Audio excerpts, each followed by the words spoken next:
So 4 questions this time. Last time we had 3. I realized I had to add one. I know. Last period I had to add one. So what is the definition of a logarithm?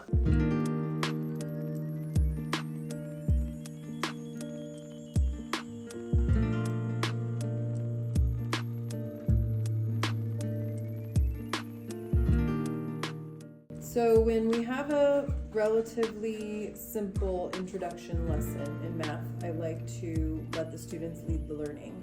I give them typically 3 guiding questions, but today we found a 4th guiding question during first period that needed to be asked once they started working on the homework. So I give them some guiding questions and we discuss places that they can go to find answers. In math, that's typically Khan Academy, Google, YouTube, sometimes IXL, sometimes they go old school and use their textbook. They answer those questions, and that's basically the foundation of what they need to start their homework assignment. So I will have students put pieces to answer those questions onto the whiteboard, and then they start their homework completely on their own. And as I see students getting questions correct or pieces of questions correct, I have them put those on the whiteboard and we add to them, and that is essentially the way that they get their lesson. Giving the lesson this way allows the students to have ownership and really a sense of pride. Some of the students hate it.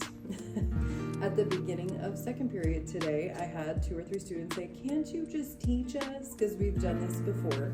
And yes, I do just teach them the majority of the time. But I have found that they take so much more ownership in the material and they have a lot of pride, and it really builds their confidence when they get it on their own. Outside of the math classroom, I would say that this model works best when you're, same thing as in a math classroom, when you're introducing a new concept that isn't very complicated. It's something where you can just ask 3 questions to get them started, maybe 4 like I had to adjust today.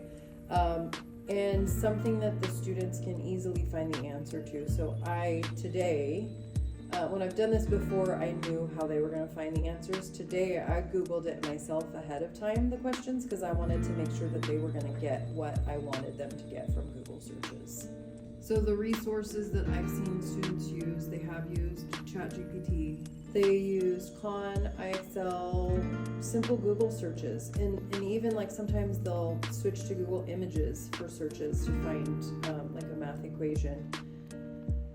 And old school textbook. I don't want words. I want maybe use images for your search when you do that. So what are you going to use to answer these questions? What are some tools? Google. What? ChatGPT. What else? Khan Academy. Give me more. I think last time we had some people using the textbook, old school, right? Nothing else? Maybe IXL? Yeah? Okay.